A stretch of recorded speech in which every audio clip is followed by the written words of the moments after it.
নমস্কার বন্ধুরা, আমার নতুন ব্লগে আপনাদের সবাইকে স্বাগত জানাই। আশা করছি সবাই খুব ভালো আছেন, আমিও খুব ভালো আছি। যে কারণে কালকে আমি হেনাটা করে নিয়েছি, সেই কারণটা আজকে সত্যি সত্যি হয়েছে, সেটা দেখে আনন্দিত আবার দুঃখিত। কারণ খুব বেশি ঠান্ডা পড়েছে আজকে, রোদ্দুরের একেবারেই ছিটে ফোটা দেখা সাক্ষাৎ কিছু নেই। আমি এখন একতলার বারান্দায় সেহেতু কাঁচ দেওয়া দেখাতে হচ্ছে। যাই হোক, কিন্তু এক ফোঁটাও রোদ্দুর নেই এবং সেই ঠান্ডা হিল করছে হাওয়া, যার ফলেতে আজকে ভাগ্যিস কালকে আমি করে নিয়েছিলাম। কারণ হেনাটা করে কালকে খুব ঠান্ডা লাগছিল, ব্লোয়ারের সামনেই বসে থাকতে হচ্ছিল আমাকে। তারপর যখন মেয়ে চানে ঢুকে গেল, তারপরে আমি হেনা করতে বসলাম, কারণ তার আগে ব্লোয়ার খালি ভরা যাচ্ছিল না। তো এখন আমাদের এই গাছটাতে দেখুন হলুদ হয়ে গেছে পাতা, কিন্তু তার সত্ত্বেও কিন্তু দিব্য ফুল হচ্ছে। হ্যাঁ, একেবারে একটু হয়ে গেছে, কিন্তু ফুল দিচ্ছে, এই আর কি। একটা বিভ্রাট হয়েছে সকালবেলাতে, সেটাকে বিভ্রাট বলবো নাকি ভগবানের কোনো ইঙ্গিত, যেটা আপাতভাবে বিভ্রাট মনে হচ্ছে সেটা আসলে বিভ্রাট নয়, সেরকম কিছু জানি না। সকালবেলাতে উঠে মলাদাকে ফোন করেছিলাম, কিছু জিনিস নিয়ে একটু কনফিউশন হচ্ছিল, ওই লিস্ট নিয়ে একটু জিজ্ঞেস করতে হয় না পুরোহিতদের মাঝে মাঝে একটুখানি, সেটা প্লাস কখন কালকে আসবেন সেটা নিয়ে। তো মলাদা বলেছিল তোমাকে আমি একটু পরেই ফোন করতাম, নিজেদের মধ্যে একটা কথাবার্তা হচ্ছিল। কালকে রাত্রে আমার ভাই বউ মারা গেছে, আমাদের সরাসরি জ্ঞাতি অসুচ পড়ে গেছে। আমি কালকেও পুজোটা করতে পারবো না, 25 তারিখেও পুজোটা তোমাদের করতে পারবো না, 11 দিনের আগে আমরা কোনোভাবেই পারবো না। আমার মাথায় হাত পড়লো তৎক্ষণাৎ, বলি তাহলে কি হবে? আমি 25 তারিখের জন্য না হয় তাও ঠিক আছে, 2 দিন সময় পেলাম, কিন্তু আমি কালকে কি করবো মালাদা? আমাকে একটা পুরোহিত ঠিক করে দিন। তো মালাদা বললো ঠিক আছে, আমি একজনের ফোন নাম্বার তোমাকে দিচ্ছি, তুমি একটু কথা বলো। বলে মালাদার ফোন নাম্বার দিচ্ছে না। এদিকে আমার শ্বশুরমশাই কয়েকদিন থেকে বলছেন যে আমার শ্বশুরমশাই যখন প্রথম শিলিগুড়িতে এসেছিলেন, তখন একজন ভদ্রলোক, তিনি পৌরোহিত্য করতেন এবং নাকি খুব ভালো পৌরোহিত্য করতেন। তার একটি ছেলে ছিল যে তখন একেবারেই ছোট, সে আজ প্রায় 45-40 বছর আগের কথা। সেই ছেলেটি সেই বাচ্চা ছেলেটি, এখন আর বাচ্চা নেই, তখন তার 10-12 বছর বয়স ছিল। তো যাই হোক, তো তিনিও নাকি খুব ভালো পুজো করেন। আমার শ্বশুরমশাই কয়েকদিন আগে বলছিলেন, মা ওকে না রাস্তায় দেখলাম, খুব ভালো পুজো করে, সেটা উনি কার কাছ থেকে রিভিউ শুনেছেন আর কি। যদি কখনো মলাবাবু না পারেন তাহলে বলিস, আমি ওনাকে খবর দেবো। তা আমি সেই জন্য নিচে এসেছি, যে এখন আমার না আর সময় নেই, আমি ভদ্রলোক ফোন নাম্বারটা দিচ্ছেন না, আমি যদি কথা বলে ফাইনাল করে নিতাম। আবার এটাও ঘটনা যে কালকে বিয়ের দিন আছে, মলাদা এটাও বলে দিলেন যে যার কথা মলাদা বলছেন তার বৃদ্ধি আছে কালকে, কালকে তার বিয়ের একটা ব্যাপার আছে, ওই যেটাকে বলে নান্দি মুখগুছের আর কি, সেটা করিয়ে নিয়ে তারপর সে একটা নির্দিষ্ট সময়ের মধ্যে টাইম দিতে পারবে। আবার শিলিগুড়িতে বেশিরভাগ পুরোহিত ওই শক্তি মতে পুজো করে, বিষ্ণু মতে খুব একটা পুজো করার লোক কম। তো সেসব মিলিয়ে মিশিয়ে আসলে একটু চিন্তা ভাবনা করছি যে কী করা যায়। দেখি, আমার শ্বশুরমশাই ফোনে কথা বলছেন একজনের সাথে। সকালবেলাতে উঠে এনাকে দেখতে হলো, শোনা একটা প্রাণী, কিরে একটা মস্ত বড় এক শালিক। টুম্পার একটু বাদি চলে আসছে, টুম্পাদা বাজারে গেছে, ওপরে মিনামা সেই জাস্ট ঢুকলো। এই বেরো বাবা, বেরো। হ্যাঁ ঠিক আছে, টাটা বাই বাই। তো বাজার হাট করবো, ওপরে আমাদের রান্না ওপর নিচ মিলিয়ে রান্না হচ্ছে। আজকে মাংস উপরে হবে, টুপুরের আর টুম্পার মেয়ের পাঠার মাংস নিচে হবে, আর কি হচ্ছে সেগুলো পরে হবে। আপাতত আমি জানাবো আপনাদের পরে। আপাতত একটা টেনশন কাজ করছে না ভেতরে, আমি পুরোহিতটাকে একটা ফাইনাল করে নিই, সেটা হোক তারপরে বাকি কথা আর কি। ভীষণ ভেতরে অশান্তি হচ্ছে। তবে সব কিছুর একটা ভালো দিক থাকে, এটাও হয়তো ঈশ্বর ভালো কিছু চাইছেন, সেই জন্যই হয়েছে। এই আর একটা জিনিস কারোরই মাথায় ছিল না, সেটা হচ্ছে বাচ্চার সময় যদি ওরা আসে, তার কোন সকালবেলায় ঘর থেকে বেরিয়েছে, সেটা একটা জল খাবার। আমরা শুধু দুপুরবেলা রান্নার প্রস্তুতি করছি খালি। তখন আমার মিনামাসি আজকে সে বলেছে তাড়াতাড়ি ফিরে যেতে হবে, কোনো একটা বাড়ি থেকে ওকে আগে বলে দিয়েছে, তো তাড়াতাড়ি ওকে ছাড়তে হবে আজকে। তো তখন হঠাৎ আমার মনে পড়লো, যাচ্ছে ওরা তো এসে কিছু সেটা কাকু রাখ নেই, তো আরও কিছু করে দিতে হবে যেটা ভীষণ নরম। তখন আর কি মিনামাসি যা আলুটা কেটে এটা দিয়ে বেরিয়ে গেল, আর আমি এখন প্যানকেক করছি, হয়েও গেছে, এটাই শেষ। দেখি নিচে একটা গাড়ি খোলার গাড়ির দরজা খোলার আওয়াজ পেলাম, ওরাই এসছে কিনা ঠিক। এদিকে পুরোহিতের ব্যাপারটা মেটে নিয়ে ভেতরে খুব টেনশন চলছে।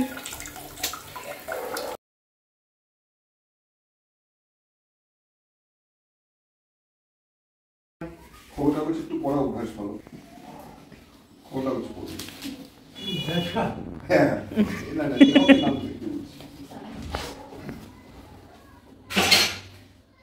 লেখকের নাম পড়ো। ও বৌদি দত্ত দিদি, কি বলে এইগুলো করছি সাতটা। হ্যাঁ রাখো, এই ঘরেই রাখো, এত টাকার হিসাব।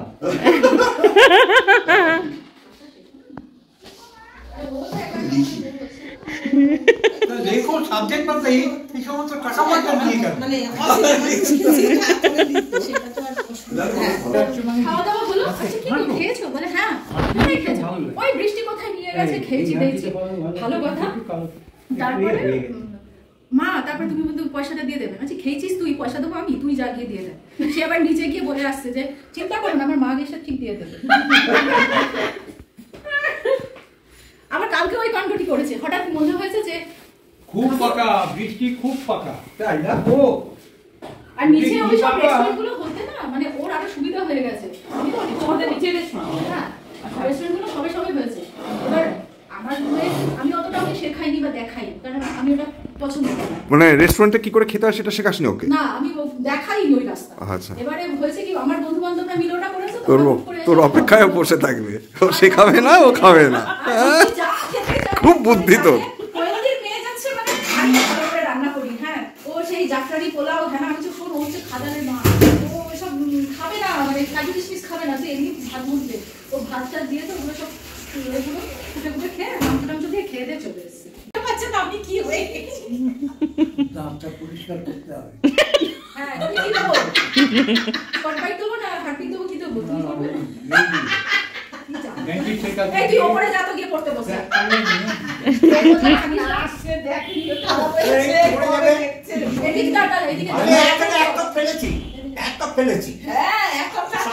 বুঝতেই পারছেন আমাদের টুম্পা তার মেয়েকে নিয়ে আসেনি, ইনফরমেশনটা আমার কাছে ছিল না। তো যাই হোক আনেনি, কারণ পরশুদিনের পরদিন থেকে তার পরীক্ষা শুরু হচ্ছে, আর টুম্পাও পরশুদিন ফেরত চলে যাচ্ছে, যেহেতু মেয়ের পরীক্ষা আর এতদিন ছুটি ওর পক্ষে নেওয়া সম্ভব না, সেটা আমরা কিছুটা অনুমান করেছিলাম। মেজো কাকা যাচ্ছে আমার ছোটো কাকা শ্বশুরের বাড়িতে। আমার মেজো শ্বশুর আমার শ্বশুরমশাইকে পাশাপাশি দেখলে আপনাদের মনে হবে আমার শ্বশুরমশাই বোধহয় ছোটো, কিন্তু সেটা নয়, আমার শ্বশুরমশাই সবার বড়। কিন্তু ওই যে ছেলে চলে যাওয়াতে আমার মেজো শ্বশুর একটু ভেঙেও যেমন স্বাস্থ্যটা পড়েছে, তেমন দাঁতগুলো সব চলে যাওয়াতে না ওনাকে অনেক বেশি বৃদ্ধ লাগে। প্রসঙ্গত টুম্পা হচ্ছে আমার ননদের বাড়ির নাম, ওর ভালো নাম কোয়েল। টুম্পা তো মেয়ে আনেনি, পরশুদিনই আবার বেরিয়ে যাবে, কাকুকে রাখতে এসছে অ্যাকচুয়ালি, সেটা আমরা অনুমান করছিলাম। আর আমার কাছে ঠিকঠাক ইনফরমেশনটা শ্বশুরমশাই ঠিকঠাক দেয়নি, আমার কাছেও ছিল না, কি জানি কি শুনতে কি শুনেছেন। যাই হোক এখন আমি ওপরে মুরগির মাংসটা রান্না করে নিই। আর পুরোহিতটা মোটামুটি একটা সমাধান হলো, একজন ভদ্রলোক আসছেন পুজো করতে, কিন্তু তার আস্তে আস্তে 1টা বেজে যাবে। ঠিক আছে, যা হয় ভালোর জন্যই হয়। আপাতত আমি একটু রান্নাটা করে নিই, রান্নাঘর একদম নরক হয়ে রয়েছে, বোঝাতে হবে। আমার যখন বিয়ে হয় তখন আমার মেজো শাশুড়ি একেবারে সম্পূর্ণ শয্যাশায়ী, তারপরেতে উনি মারা যান, তখন আমার টুকুর পেটে। সেই সময়টা ডুমডুমটা চাকরি করতো, তো ও যাতায়াত করতো মায়ের জন্য, কিন্তু তারপর সে চাকরি সৌজন্যে সেও বেরিয়ে যায়, মানে মায়ের কাজটুকু করে নিয়ে। টুম্পার একটা মস্ত একটা খালি জায়গা তৈরি হয়েছিল, সে সময়টা বড় পিসিমা, মানে আমার বড় পিসি শাশুড়ি যিনি কল্যাণীতে থাকেন, তিনি টুম্পাকে মানসিকভাবে মানে খুবই সাহায্য করেছিলেন মানসিকভাবে। 2008-এ বড় পিসিমার ছেলে আপ্পু সে মারা যায় বাইক অ্যাক্সিডেন্টে। পিসিমশার অবস্থা বুঝতে পারছেন কী অবস্থা। সেই সময়টাতে আমার ননদ মানে টুকটুকিদি আর টুম্পা ছিল হচ্ছে মানে ওদের বেঁচে থাকার একটা অন্যতম কারণ। তখন ওদের বিয়ে শাদী কিছু হয়নি, ননদের টুম্পার কারোরই। তো 2012-তে আমার ননদের বিয়ে হয় এবং তার কিছুদিন পরে টুম্পার বিয়ে হয়। তো টুম্পার হাজব্যান্ড চাকরি করে যেখানে, সেখানটাতে ওকে মানে কখনো স্বদেশে কখনো বিদেশে থাকতে হয়। টুম্পার শ্বশুরবাড়ি হচ্ছে ঠাকুরনগর বলে একটা জায়গা আছে সেখানে। তো ওর শ্বশুরবাড়ি বাপের বাড়ি, ওর একটা সময় দাঁড়ায় যে ওর বাপের বাড়ি দাঁড়িয়ে যায় কল্যাণী পিসিমশাইয়ের কাছে। ওর বাচ্চাটাকে পিসিমশাই খুব সুন্দরভাবে মানে যা হোক ওর বাচ্চাদের বড় হয়েছে। পিসিমশাইয়ের যে মানে অবদান সেটা কখনোই ভোলার মতো নয়। এখন যেটা পরিস্থিতি দাঁড়িয়েছে সেটা হচ্ছে যে আমাদের জামাইবাবু যিনি, তিনি এখন বিদেশে আছেন এবং টুম্পা দমদমেতে একটা ফ্ল্যাট কিনেছে। এতদিন ছিল টুম্পা ইমোশনালি কেয়ার অফ পিসিমশাই, আর এখন ঠিক ব্যাপারটা উল্টো হয়ে গেছে। ওদেরও ছেলে মেয়ে দুজনেই মারা গেছেন, মানে আমার বড় পিসিমশাই আর ডুমডুমদা কিছুদিন আগে মারা গেল। মানে টুম্পার রেসপন্সিবিলিটি সেন্স এটা সত্যি সত্যি এক্সাম্পল দেওয়ার মতো। এখন ওর সংসার বলতে ওর নিজের একটি বাচ্চা, আর অসতিপর প্রায় অসতিপর একজন, আর বাকি দুজন অসতিপর, তিনটি বড় বড় বাচ্চা। মানে পিসিমার বয়স এখনো 80 হয়নি, কিছুদিনের মধ্যে হবে। বড় পিসিমশাই 80 হয়ে গেছেন, আর মেজো কাকু তো দেখছেনই অবস্থা, একদম পুরোপুরি শিশু। বিশেষ করে মেজো কাকু তো বটেই।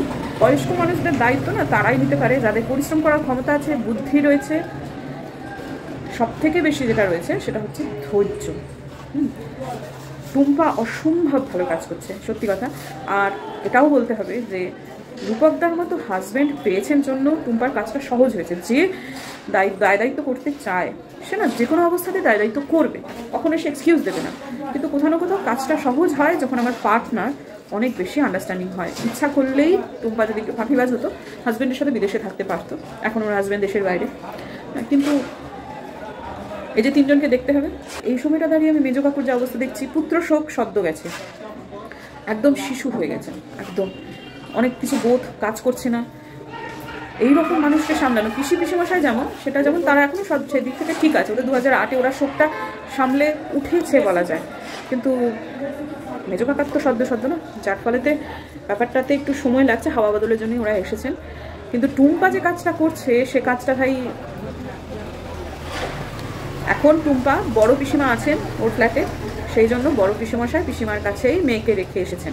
এখন হাফ কেয়ার অফ টুম্পা পিসিমশাই আর হাফ কেয়ার অফ ওরা টুম্পা, এরকমভাবেই চলছে। সন্ধ্যেবেলা হয়ে গেল বেরোতে, যেহেতু ভদ্রলোক কালকে পুজো করতে আসবেন একটায়, তাই বড় পুজো যেহেতু নয়, ছোট করেই পুজো, তাই বিশাল চাপটাপ কিছু নিচ্ছি না। ফল কিনে আনবো, নৈবেদ্য জিনিসপত্র, ওই একটা চেলি আর যজ্ঞের তো গামছা টামছা সবই এনেছি, কিন্তু আরও টুকটাক আর কি, সেটা ওই দোকানে গিয়ে আমার মনে পড়বে আশা করি। আমি মিষ্টি টিষ্টি সব কাল নিয়ে আসবো, পানসুপুরি এখানে দেখছেন তো।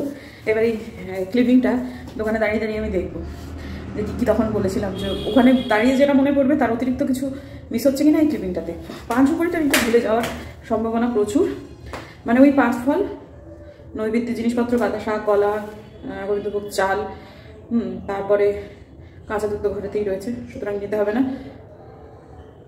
সেই ওই রাম সীতার এর জন্য গলায় মালা, চেলি, এই তো সব হয়ে যাবে, বজরংবলী সব মনে করিয়ে দেবেন। না না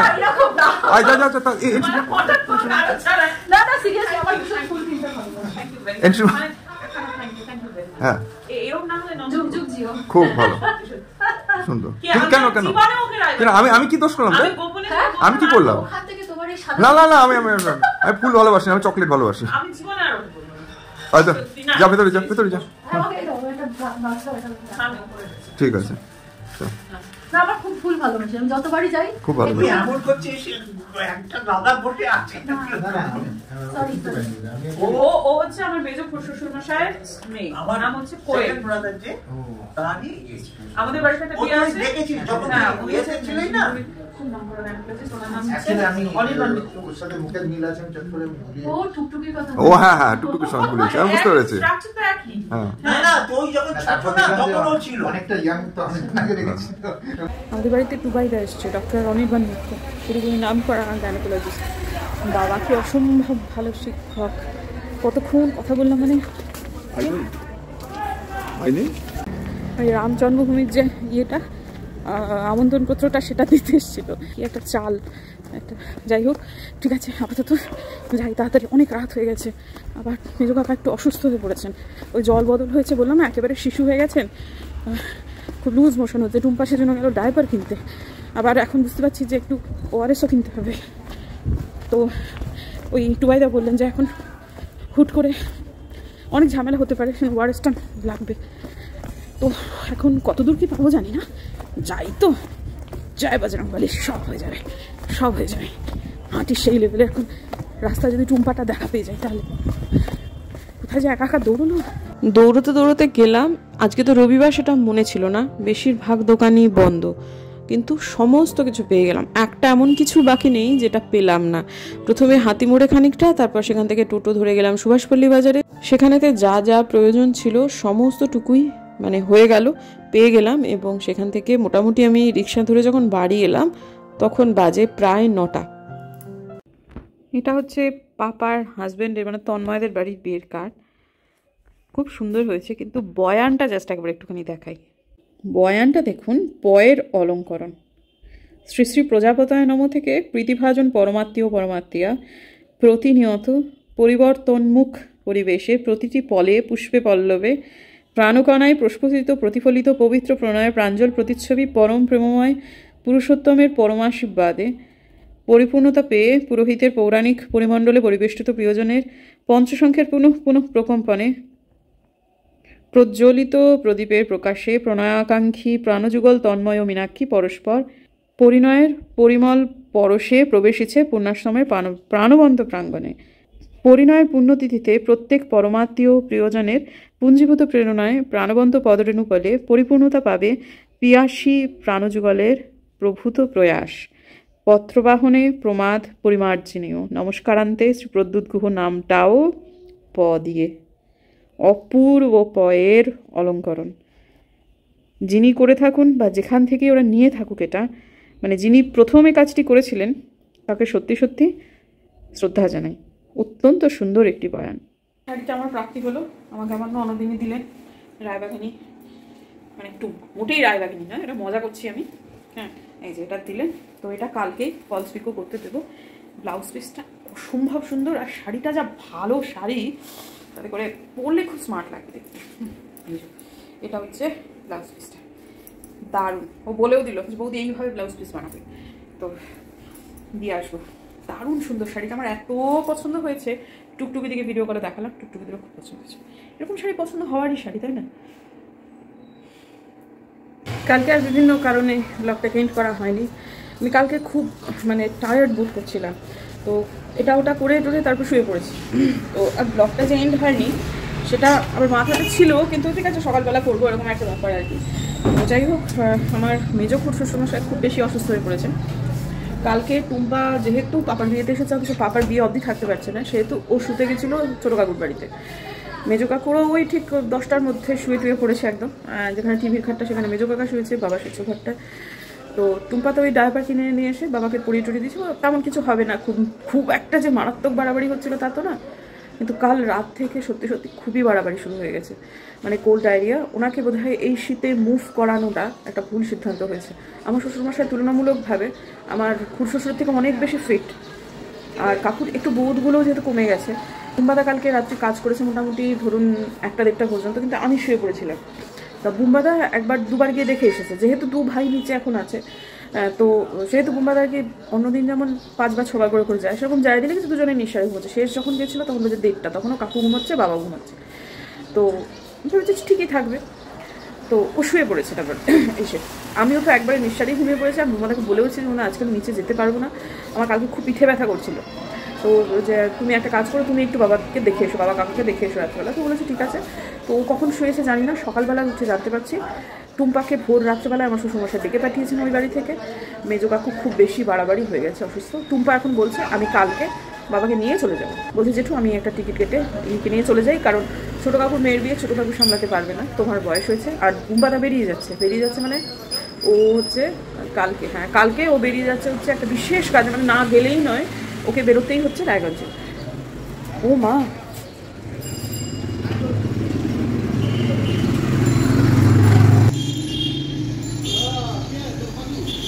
বাজ পাখি না ঈগল পাখি কিছু একটা।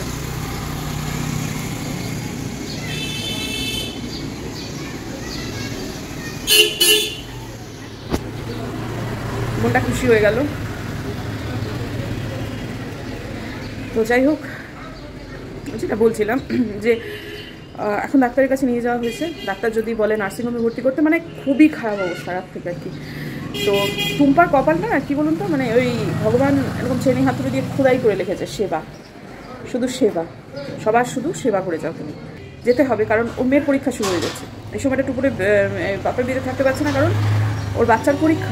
পিপি সমস্যায় কল্যাণী ফিরে যাবে, ওদেরও কিছু কাজ আছে, জরুরি কাজ আছে সেজন্য। তো ও এই অবস্থায় বাবাকে রেখে কেমন করে যাবে। এই যে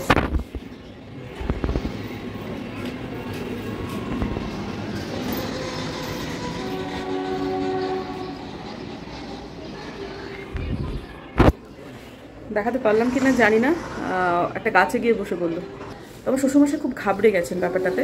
তো যেহেতু ছেলে থাকছে না, ভাইয়ের সাপোর্ট নেই, আমাকে এসে উপরে বলছে তুই একা সামলাতে পারবি না, তুই আমাকে পারবি, তুই বাণীকে পারবি না। হ্যাঁ, বারবার করে এই কথাটাই বলছে। কিন্তু আমার টুম্পার জন্য খুব খারাপ লাগছে। ও এলো একটা ভাবে, ও যাবে, পিসি মশাই হয়তো বা চলে যেত কল্যাণীতে, বাবাকে কিছুদিনের জন্য 2-1 মাসের জন্য এখানে রেখে গিয়েও হয়তো বা ওর মেয়ের সাথে কিছুদিন নিজের মতো করে থাকতে পারতো, মানে যেটা ওর একেবারেই হয় না। কিন্তু ওর কপালটাই বোধহয় এরকম, আমার বলার নেই। আর বাবা বলছেন যে শীতটা পেরোলে তারপর না হয় বাড়িতে আসতে বলবো। কিন্তু জানি না, মানে আমার খারাপ লাগছে খুব আর কি। একদম আমার বয়সী টুম্পা, হ্যাঁ, কিন্তু ও শুধুই সবার জন্য সেবাই করে যাচ্ছে। মানে ও কপালে ওই যে বললাম ঝেড়ি হাতুড়ি দিয়ে ভগবান লিখে রেখেছে সেবা। এই মুহূর্তে ডাক্তারের কাছে গেছে, ডাক্তার যদি বলে ভর্তি করে নিতে তাহলে সেটা বরং একদিক থেকে ভালো। টুম্পা বেরিয়ে গেলে হাসপাতালে ভর্তি হয়ে গেলে পরে সেটা না হাসপাতালে দৌড়দৌড়ি করা এটা আমরা করতে পারবো। বাড়িতে একেবারে মানে যে অবস্থাটা কালকে হয়েছিল সেটা হলে আমাদের পক্ষে সামলানোটা খুব মুশকিল হয়ে যাবে। তো এখন সেটাই টুম্পা ওই জামা কাপড় কাচাকাচি পুরো মানে একতলা ফ্লোরটা ধোয়া। আমি এই এত কিছু যে রাত্রিবেলায় হয়েছে আমি কিছু জানিই না, আমি কিছু বলেনি শ্বশুরমশাই, টুম্পাকে ডেকে এনেছেন ও বাড়ি থেকে। তো যাই হোক ঠিক আছে, হয়েছে চলছে এরকমভাবেই। তো টুম্পাকে ফেরত যেতেই হবে বাচ্চার পরীক্ষার জন্য। দেখি ডাক্তার কি বলেন। ডাক্তার যদি বলেন যে না এটা সেরে যাবে তাহলে হয়তো রেখে দিতে পারে, আর যদি বলেন যে না নিয়ে যাওয়া সম্ভব তাহলে হয়তো টুম্পা আমাদের ভরসা না রেখেও নিয়েই যাবে। এরকমটা কথা ছিল না, আমরা ভাবিনি যে এরকম পরিস্থিতি হবে, কিন্তু হয়েছে, কি আর করা যাবে। তো ঠিক আছে, আজকে আমার বাড়িতে রাম মন্দির প্রতিষ্ঠা হবে, সেই জন্য আমার প্রচুর কাজ আছে। এরপরের ব্লগটা কেবলমাত্র সেই সম্পর্কিত দিয়েই শুরু হবে, তারপর দিন রোজ নামতে যা হবে, যা সিদ্ধান্ত হবে জানতেই পারবেন। তো আজকের দিনের জন্য বিদায় নিচ্ছি। যদি আমার ভিডিও ভালো লাগে তাহলে প্লিজ সাবস্ক্রাইব করবেন, পাশে নোটিফিকেশন বেলটা অন করবেন যাতে ভিডিও দিলেই নোটিফিকেশন চলে যায় আপনাদের কাছে। দেখা হচ্ছে আগামীকাল। টাটা।